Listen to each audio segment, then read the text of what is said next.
Pada video ini kita akan bahas tentang Passbolt. Buat teman-teman yang belum tahu tentang Passbolt, Passbolt adalah password manager yang open source. Sebenarnya dia punya fitur berbayar, tapi untuk yang community editionnya juga udah cukup powerful menurut saya. Jadi bisa digunakan untuk di home lab ataupun di industri, teman-teman ya. Oke, kenapa saya pakai Passbolt? Sebenarnya kemarin itu saya ikut webinar dari jagoan hosting. Mereka bahas password manager dan mereka tuh pakai Vault Warden. Vault Warden itu versi community-nya dari Bitwarden. Itu sebenarnya bagus juga, tapi entah kenapa saya lebih suka Passbolt aja gitu. Makanya video ini kita akan belajar install Passbolt. Kita langsung aja ke tutorialnya. Passbolt bisa diinstal di on-premise atau istilahnya self-host, sama kayak Vault Warden dia bisa juga. Ya, untuk menginstalnya teman-teman bisa kunjungi websitenya, namanya passbolt.com. Di sini ada bagian install on-prem, teman-teman tinggal klik. Nanti disuguhkan untuk versi berbayarnya ya, teman-teman bisa baca kelebihannya apa gitu. Ini paling yang saya notice kalau yang berbayar itu dia ada tag management, ini lebih mudah dipakai aja gitu. Nanti ketika mengelola banyak server dan kita butuh tag untuk mengkelompokkannya lebih gampang. Tapi untuk yang saat ini kita install, kita akan menggunakan yang community. Jadi teman-teman tinggal klik yang get started for free. Nah, di sini karena kita pakai Docker, jadi kita klik bagian Docker dan memang default di atasnya itu Docker. Atau kalau misalkan teman-teman pengen langsung diinstal di OS-nya, di Ubuntu, di Debian, Red Hat gitu bisa ya. Ada tutorialnya di sini. Nah, kita kembali ke Docker karena kita pakai Docker. Nah, sebenarnya untuk instalasi ikut yang di sini aja ini udah cukup, udah bisa jalan. Tapi nanti kita perlu setup sedikit. Jadi kita coba next ke dokumentasi fullnya. Nah, ini udah cukup lengkap teman-teman. Ya, sebelumnya kita siapkan environment terlebih dahulu. Saya pengen install di Oke, kita siapkan dulu environment-nya. Jadi sini saya bikin folder kosong namanya Passbolt. Kita masuk ke Passbolt-nya. Nah, ini masih kosong teman-teman ya. Nanti kita akan download ini kan sebenarnya dia cuma download checksum sama Docker Compose-nya gitu. Jadi nanti kita taruh di environment variable bukan di directory yang tadi kita bikin. Nah, paste aja langsung di sini. Oke, di sini katanya untuk memastikan apakah filenya korup atau mungkin nanti udah barangkali file ininya udah diotak-atik sama hacker gitu ya. Jadi dianjurkan untuk mengeceknya dengan checksum, dengan SHA-256SUM. Coba kita cek aja. Nah, kalau filenya masih benar atau belum dimodif, ini harusnya isinya masih begini. Masih returnya oke gitu ya. Nanti kalau misalkan teman-teman filenya udah dimodif, harusnya bukan oke kayak gini nih. Tampilnya lain itu. Lanjut ke step nomor 3, nomor berikutnya. Di sini ada environment variable. Ya, nanti kita akan bahas deh ini. Kita skip aja langsung ke step nomor 4. Nah, step nomor 4 ini menjalankan Docker Compose, tapi sebelum itu kita perlu memodifikasi sedikit Docker Compose yang tadi kita download. Karena di sini saya sudah menjalankan port 80-nya udah pakai. Passbolt ini kan defaultnya dia pakai 80 dan 443 untuk SSL-nya. Sini 80 saya udah dipakai buat web server saya localhost, teman-teman. Nah, jadi kita perlu install di port lain. Makanya kita perlu modifikasi sedikit. Oke, kita langsung aja. Di sini di Docker Compose-nya ada dua service. Yang pertama ada DB dan juga service Passbolt-nya. Oke, untuk teman-teman barangkali pengen ganti password dari database-nya, ini bisa tinggal diganti aja untuk environment-nya tadi di step nomor 2 ya. Kita bahas di sini nih. Kita bisa ganti aja misalkan di sini ayam 25 misalkan gini ya. Nah, kalau ini diganti, jangan lupa juga untuk di bagian yang service dari Passbolt-nya, teman-teman ganti juga. Nah, ini barangkali untuk nama kontainernya teman-teman pengen ganti, silahkan diganti. Silahkan diberi nama sendiri. Oke, di sini mungkin kita akan coba beri nama kontainernya, misalkan Passbolt. Nah, atau Passbolt lokal, apa Passbolt aja udah cukup. Passbolt. Nah, terus image-nya biarkan default. Nah, untuk up full base URL-nya, karena Passbolt ini menggunakan domain, Jadi dia nggak bisa akses dengan IP kayak teman-teman mungkin install Jenkins atau yang lainnya, itu kan bisa diakses pakai IP. Nah ini perlu domain. Karena kita jalan di lokal, jadi kita perlu daftarkan aja domainnya yang mau kita pakai. Misalkan di sini kita pengen pakainya nggak default, misalkan diganti. Misalkan seno.local misalnya. Kemudian untuk port tadi 80 udah dipakai, jadi kita langsung ganti aja. Di sini kita pakai yang 8888. Oke, di sini juga kita perlu ganti. Kita ekspornya port 888 dan untuk SSL-nya kita pakai yang port 4433. Takutnya ini udah dipakai. Tadi sih kita coba cek di sini belum ada ya. Nggak ada nih. Tapi ini barangkali udah dipakai, jadi kita cari aman aja. Oke, di sini udah aman. Nah, ini 888. Oh, sorry. Password itu langsung pakai HTTPS. Jadi kita langsung arahin ke 4433 aja. Save. Setelah di save udah selesai, kita edit file host kita. Nah, ini kan localhost kita. Kita kasih domainnya sesuai dengan yang kita setting tadi. seno.local. Nah, ini tujuannya supaya ketika kita akses di browser, dia langsung tahu, oh seno.local ini ternyata punya localhost saya sendiri gitu. Jadi dia nggak langsung nyari di internet. Karena ada aja kan orang yang pakai domain mungkin seno.local di internet gitu. Kayak gitu. Oke, lanjut ke step nomor 4. Ini close saja.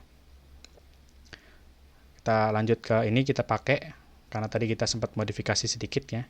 Kita langsung pakai, kembali ke terminal, kita langsung paste aja di sini.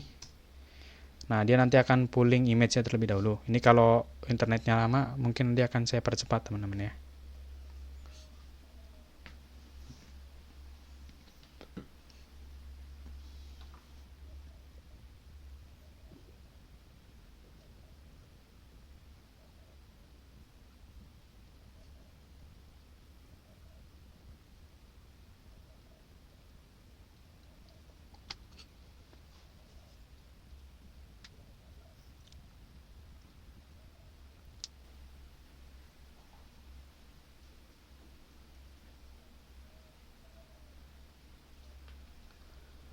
Oke teman-teman, ini komposnya udah berjalan dan ini harusnya udah jalan ya. Kita coba cek. Nah, ini udah jalan teman-teman ya. Harusnya ada, sebentar, ini rumit sekali. Nah, ini ada passport DB-nya dan juga passport service-nya ya. Udah jalan. Oke, setelah itu kita lanjut ke step berikutnya, yaitu untuk membuat admin user ya. Ini katanya create first admin user. Jadi kita perlu bikin user admin untuk pertama kali. Kita ikutin aja. Nah, ini sebenarnya dia eksekusi docker compose, eksekusi docker exec via docker compose-nya ya, seperti itu benar. Kita ikutin aja biar gampang. Kita copy, paste lagi di terminal. Gampang ini sebenarnya, copy paste aja ya. Oke, di sini yang perlu kita ganti adalah emailnya. Kita emailnya pakai nama kita, misalkan pakai email. Ini sebenarnya nggak email beneran juga nggak apa-apa. Tapi kalau ini nanti kita kan barangkali butuh reset password apa itu biasanya ke email beneran. Jadi kita pakai email beneran nggak apa-apa. Ini saya pakai email bohong-bohongan aja.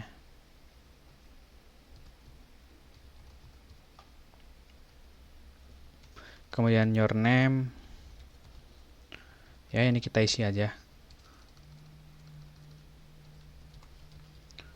Oke, setelah udah, kita langsung eksekusi aja, tekan enter. Boom. Nah, nanti kita dapat linknya. Nah, ini linknya teman-teman. Ini link yang akan kita gunakan untuk mengakses.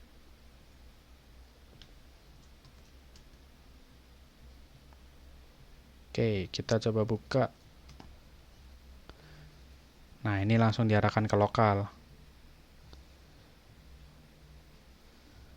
Oke, kita disuruh untuk mendownload extensionnya. Kita download dulu extension passportnya. Nanti karena pakai extension kita ya, bermainnya kan ini. Oke, add extension. Kita coba cek, harusnya di sini udah ada. Mana? Oh, udah nih. Udah. Extension. Nah, ini password. Kita pin. Nah, ini udah ada tutorialnya juga dia tuh. Kita next aja. Nah, di sini kita isikan untuk passwordnya. Jadi kita perlu password juga karena nanti kan isinya password data password semua karena ini kan password manager nih. Makanya dihadang dengan password dulu. Kalau enggak kan bisa ketahuan kalau ada orang yang tiba-tiba pinjam laptop kita mungkin. Oke, kita bikin dulu. Pastikan ini yang kuat ya passwordnya. Ini ada keterangannya sih weak apa medium apa kuat gitu. Next aja. Nah, setelah itu nanti akan ke download recovery-nya ya istilahnya. Nah, ini untuk recovery-nya kita copy aja ke sini teman-teman. Ke bagian mana tadi? Nah, kita pindahkan aja isinya. Karena itu perlu kita amankan. Wah, nggak bisa ya. Apa sih ini namanya? Oke, kita coba copy password. Oh, ini nih.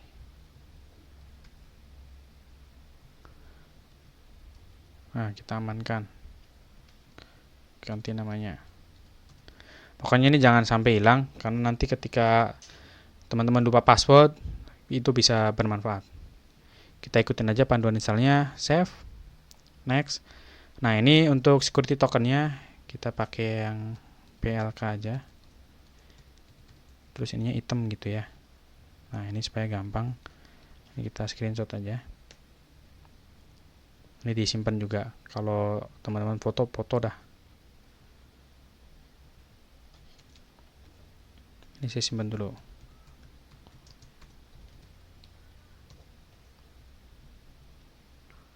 Oke, kemudian next lagi. Yap, tampilannya seperti ini, teman-teman. Nah, di sini untuk cara pakainya, teman-teman bisa langsung create ya. Misalkan teman-teman butuh folder, misalkan di sini saya butuh folder, misalkan saya kasih nama foldernya itu Plumbon, ini tempat daerah saya. Plumbon. Kemudian di sini mungkin di sini bikin passwordnya atau OTP bisa bebas ya. Ini anggaplah ini apa? Kita coba pakai apa ini? Kita coba pakai Instagram mungkin ya. Login Instagram. Jangan Instagram deh. Sebentar. Oke, misalkan pakai Proxmox. Di sini saya punya layanan Proxmox, teman-teman. Nah, ini ada layanan Proxmox. Nah, ini kita copy aja nih linknya nih. Kita copy linknya, link loginnya. Nah, kita taruh di URI ini nih, URL. Nah, kemudian untuk loginnya teman-teman bisa langsung ketik di sini. Nah, ini passwordnya ya. Password untuk login Proxmox-nya. Kita kasih nama aja, misalkan Proxmox lokal atau Proxmox dev. Nah, kita langsung create. Oke, di sini unit password to continue. Kita perlu memasukkan password yang tadi kita awal setting. Nah, ini untuk remember it for, kita pengen diingat berapa lama gitu ya. Kita default aja. Kita sini bisa pakai anti logout 15 menit, kita defaultin 5 menit aja biar sering login lah. Atau kalau enggak kita pakai di 15 menit. Oke. Yap. Nah, langsung muncul. Jadi nanti udah ada extension passwordnya, coba kita refresh. Nah, udah ada extensionnya, tinggal klik, pilih Proxmox. Langsung login deh. Udah. Kayak gitu. Jadi intinya teman-teman bisa lebih safety karena disimpan dalam satu password manager gitu, dalam satu aplikasi, sehingga nanti nggak tercecer kemana-mana. Atau barangkali kalau disimpan di notepad itu mudah dicuri, atau misalkan teman-teman biar gampang loginnya disamain aja passwordnya. Nanti kalau ketahuan satu, ketahuan semua. Nah, dengan adanya ini jadi bisa lebih safety kayak gitu ya. Saya rasa sekian untuk video kali ini. Kita akan bertemu lagi di video-video berikutnya. See you in the next video. Terima kasih.